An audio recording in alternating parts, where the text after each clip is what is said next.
5 metres. That is not a snowdrift, that is a wall. And in the winter of 1947 those walls buried Britain alive. January the 23rd, 1947.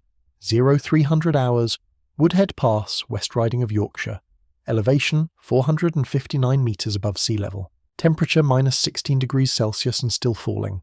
Foreman Bill Hartley of the West Riding County Council Highway Department climbs into the cab of a steam rotary snowplow, a machine that looks like something out of a fever dream, a locomotive crossed with an industrial threshing mill, and stares into a darkness that has swallowed the road entirely. Ahead of him, the A628 Woodhead Pass does not exist anymore. It has been erased.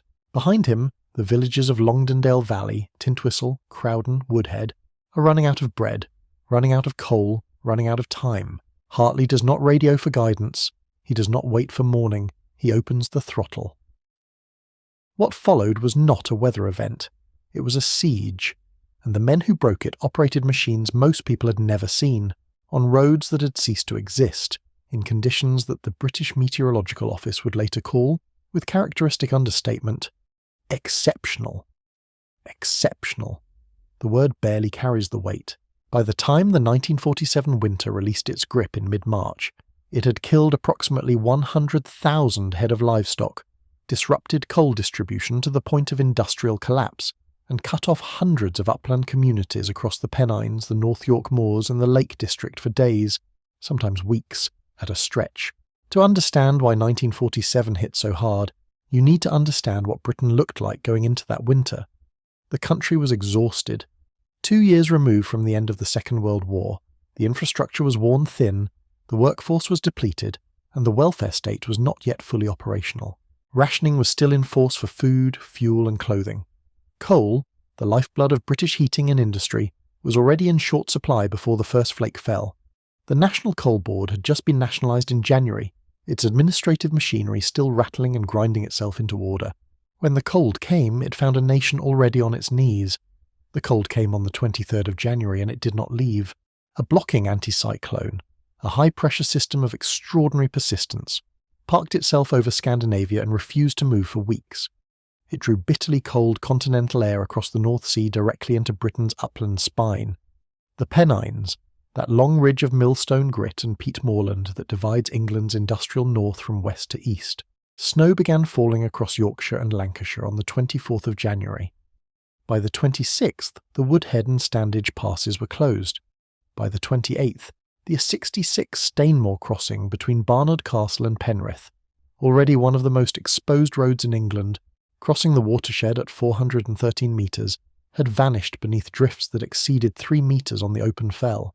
By the 1st of February, the situation had moved from severe to critical. The men called to fight this battle were not soldiers. They were council road workers, labourers, drivers, foremen, most of them veterans of the war, men who had driven trucks across North Africa or operated machinery under fire in Normandy, now redirected to a different kind of front line.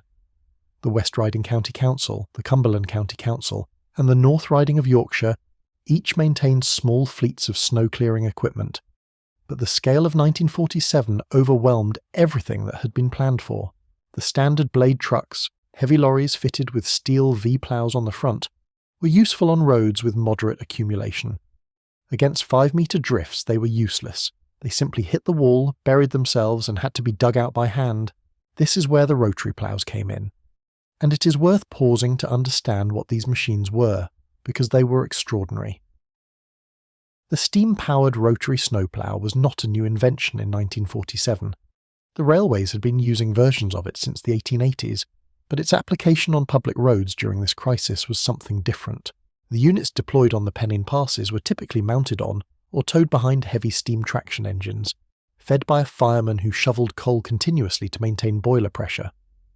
At the front of the machine, a rotating drum fitted with curved steel blades, sometimes 1.5 meters in diameter, spun at high speed, chewing into the compacted snow and throwing it in a high arc to one side of the road. The noise was tremendous. A roar, a shriek, a continuous mechanical thunder that the crews learned to work inside for 12-hour shifts. The temperature in the open cab of a steam tractor could be brutally paradoxical, roasting near the firebox, freezing at the extremities. Frostbite on the hands was common.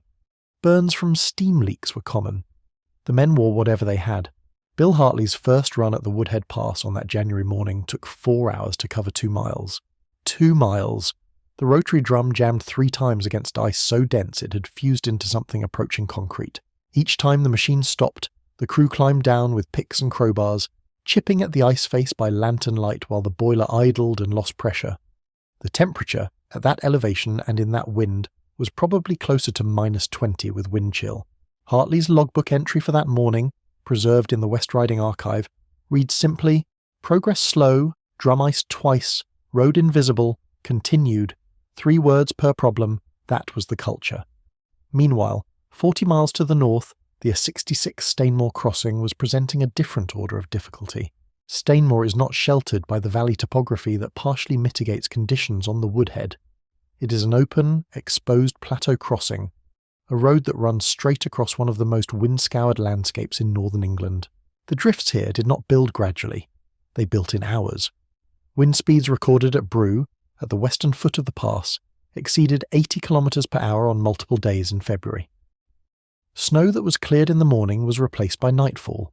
The Cumberland Council foreman responsible for the Stainmore section, George Allinson of Penrith, documented in his operational report that his crew cleared the summit section on the morning of the 4th of February, and by 1600 hours the same day the road was impassable again. They slept in the cabs. They did it again the next morning. The isolated communities on both sides of these passes were not passive. They were not waiting to be rescued. They were surviving. In the Upper Tees Valley, farmers broke into their stored hay reserves, supplies meant to last the entire winter, within the first 2 weeks of February. In Langdon Beck, a hamlet at over 350 metres in County Durham, local men organised daily walking parties to carry supplies from the nearest accessible road, a round trip of several miles across open moorland in blizzard conditions. Children were not in school. Most schools in the upland areas closed by early February and did not reopen until March. Medical access was the most acute problem. A district nurse in the Wensleydale area, a woman named Margaret Thorpe, covered her rounds on horseback for 3 weeks after her roads closed, carrying her medical bag in saddlebags and navigating by landmarks that were barely visible above the snow surface. The army was eventually called in. By the second week of February, with the situation showing no sign of easing, the War Office authorised the deployment of military engineering units to assist civilian snowplow operations on the most critical routes. Royal Engineers detachments from barracks at Catterick and Carlisle brought ex-military tracked vehicles, Bren carriers, engineering tractors, that could operate where wheeled machines could not. They also brought manpower, organised disciplined manpower that could be directed at hand-digging operations when machinery failed. The combination of military logistics and civilian expertise produced a working method that was improvised but effective. The rotary plough would attack the drift, the tracked vehicles would haul away material that the plough threw across the road, and the infantry working parties would follow behind, widening the cut and shoring up the sides to prevent immediate redrifting. It worked. Slowly, brutally, at enormous cost in effort and equipment. Machinery broke down constantly. A steam traction engine on the Woodhead run lost a main bearing on the 6th of February, and took 4 days to repair because the parts had to be fabricated locally. No supply chain could reach the site. A blade truck on the Stainmore section broke through a drift that concealed a collapsed culvert and ended up with its front axle in a drainage channel. It took 2 days and a crane, the crane itself having to be towed up the pass by a military tractor, to recover it. The men worked in conditions that modern health and safety frameworks would not permit. They worked because there was no alternative. The weather broke partially in the 3rd week of February. Temperatures rose briefly. Rain fell on some of the lower passes. Then, with a particular cruelty that meteorologists noted at the time, a second pulse of cold air swept in from the northeast on the 25th of February, dumping further snow across the Pennines and undoing much of what had been cleared. Hartley in his logbook does not record despair. He records, "Second event recommenced." That sentence tells you everything about the culture of these men. The final opening of the A628 Woodhead Pass to through traffic was achieved on the 9th of March, 1947. The A66 Stainmore crossing was declared passable, though single-lane and treacherous, on the 12th. The Pennine passes had been closed in some cases for over 6 weeks. 6 weeks during which the communities behind those walls of snow had been kept alive by a combination of mechanical endurance, human stubbornness, and a willingness to work in conditions that should have been impossible. The cost of the 1947 winter to Britain as a whole was later estimated at £200 million, roughly £8 billion in modern terms. The damage to agriculture, to industry, to the coal supply chain, to road and rail infrastructure was immense. The political consequences were real. The crisis accelerated discussions about emergency planning, fuel stockpiling, and the role of local authorities in disaster response that would continue into the 1950s. But the official reports and the economic analyses miss something. They miss what it meant to be Bill Hartley at 3 a.m. on Woodhead Pass, unable to see the road, unable to hear anything over the roar of the rotary drum driving by instinct and memory into a white wall that kept rebuilding itself. They miss what it meant to be George Allinson sleeping in his cab on Stainmore because there was no point going home.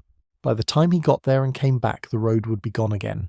They miss Margaret Thorpe on horseback in Wensleydale, her medical bag swaying against a horse that trusted her to know where the road was beneath the snow. These are not the names that appear in the history books. They are not the ministers who addressed Parliament about the crisis, or the generals who authorised the engineering deployments. They are the people who did the work, who got up again when the second pulse came, who wrote 3-word log entries and kept moving. Britain has had severe winters since 1947. It has had the big freeze of 1962-63, the winter of 1979, the disruptions of 2010. Each time, the nation has been surprised. Each time, the people at the sharp end, the road workers, the drivers, the district nurses, have performed the same function that Hartley and Allinson and Thorpe performed in that terrible February. They hold the line, not with strategy, not with doctrine, with repetition and endurance and the refusal to record their difficulties in more than 3. The passes always reopen, but they reopen because someone drove into the wall again and again until it moved.